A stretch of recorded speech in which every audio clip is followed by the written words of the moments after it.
Upaya pemerintah dalam memberikan hunian layak kepada masyarakat berpenghasilan rendah melalui pemberian rumah susun di daerah Tanah Abang, Jakarta Pusat menjadi salah satu kontribusi nyata pemerintah terhadap kesejahteraan masyarakat.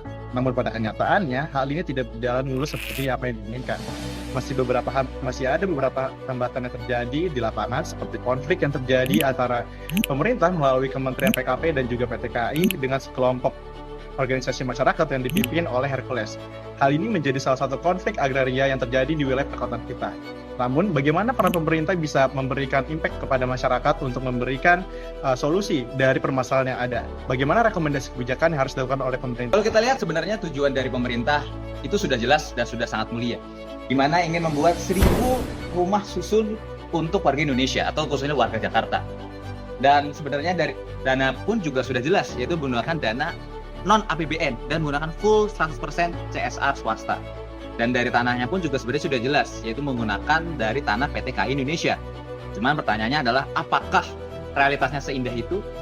Tentunya tidak. Kalau misalnya kita lihat, ternyata memang dari tanah yang nganggur ini, itu sudah digunakan oleh para ormas-ormas tertentu. Digunakan untuk lahan parkir. Dan dari ormas-ormas ini, itu menuntut untuk dari pemerintah sendiri, membuktikan apakah memang betul tanah ini punya PT KAI Indonesia atau sebenarnya ini punya oleh ormas tersebut. Mengatasi masalah kebuntuan ini tanpa memicu masalah skala sosial, maka kita tidak bisa hanya mengandalkan masalah aparat. Nah, kami itu merekomendasikan 2 kebijakan untuk mengatasi masalah ini. Yang pertama adalah audit juridis terbuka, di mana Kementerian PKP, BPN, dan PT KAI harus menggelar rapat terbuka atau gelar rapat terbuka, di mana kita harus memvalidasi dokumen. Nah, itu bertujuan untuk agar ketika pembangunan itu semua aspek hukum itu terpenuhi.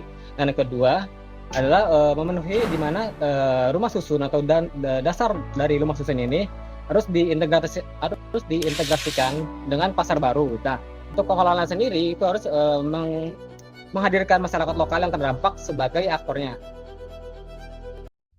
Wawancara dengan salah satu warga lama Tanah Abang menunjukkan bahwa masyarakat merasa dalam posisi korban di tengah-tengah atau dalam konflik lahan rumah susun antara kelompok ormas dan PT KAI. Warga tersebut juga menjelaskan bahwa mereka sudah lama bermukim di kawasan tersebut, memiliki pekerjaan serta kehidupan sehari-hari yang relatif stabil. Namun kini dihadapkan pada rasa tidak aman dan ketidakpastian mengenai masa depan tempat tinggal mereka. Munculnya kekhawatiran apakah mereka masih dapat tinggal dengan tenang di wilayah tersebut dalam waktu dekat. Terkait peran ormas, warga menyampaikan bahwa keberadaan ormas dirasakan memiliki 2 sisi. Di satu sisi, ormas kerap mengklaim diri sebagai pembela warga kecil dan menjadi pihak yang paling vokal menyuarakan aspirasi masyarakat kepada pemerintah maupun kepada media. Namun di sisi lain, keterlibatan ormas dinilai turut meningkatkan ketegangan di lingkungan, sehingga banyak penduduk menjadi ragu untuk berbicara di depan kamera karena takut dianggap berpihak pada salah satu kelompok dan berpotensi mengalami intimidasi. Menurut masyarakat yang kami wawancarai, dukungan terhadap masyarakat semestinya tidak dilakukan dengan cara yang membuat masyarakat biasa merasa tertekan. Mereka menegaskan bahwa warga memang memerlukan pembelaan, tetapi mereka ingin suara mereka dapat disampaikan secara langsung tanpa melalui perantara yang berpotensi memperkeruh suasana. Mereka berharap mekanisme penyampaian aspirasi dirancang sedemikian rupa sehingga tidak menambah rasa takut di tingkat akar rumput. Mengenai posisi PT KAI dalam sengketa lahan, warga mengakui bahwa secara administratif, PT KAI kemungkinan memiliki dasar hukum yang kuat, seperti kepemilikan sertifikat dan rencana pembangunan yang telah disusun. Namun, proses sosialisasi dan pelibatan masyarakat dinilai belum sepenuhnya optimal. Banyak warga merasa kurang mendapatkan penjelasan yang jelas dan transparan mengenai rencana ke depan, termasuk skema ganti rugi maupun relokasi. Sementara, bahasa hukum dan teknis yang digunakan seringkali sulit dipahami. Warga menekankan bahwa jika PT KAI memang memiliki hak atas tanah tersebut, proses penataan seharusnya tidak hanya bertumpu pada legitimasi legal dan formalnya saja, tetapi juga mempertimbangkan aspek kemanusiaan dan kepastian relokasi yang realistis. Konflik lahan ini juga dinilai berdampak langsung terhadap kehidupan sehari-hari masyarakat. Anak-anak menjadi cemas karena sering melihat aparat, ormas, dan awak media keluar masuk kawasan permukiman.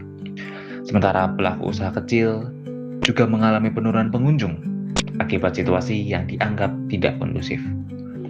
Pada akhir wawancara yang kami lakukan, warga merangkum harapan mereka hanya ingin hidup tenang dan meminta agar masyarakat tidak dijadikan tameng dalam sengketa antara PT KAI dengan Ormas.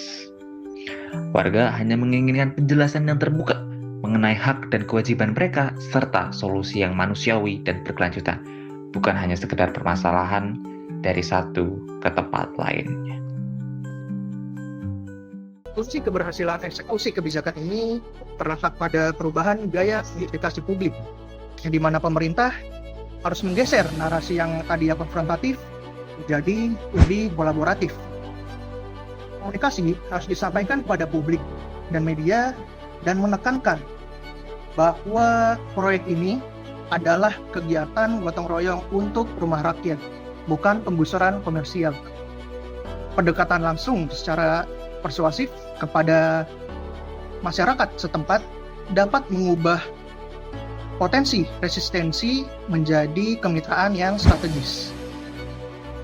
Tanah Abang merupakan ujian bagi tata kelola kita.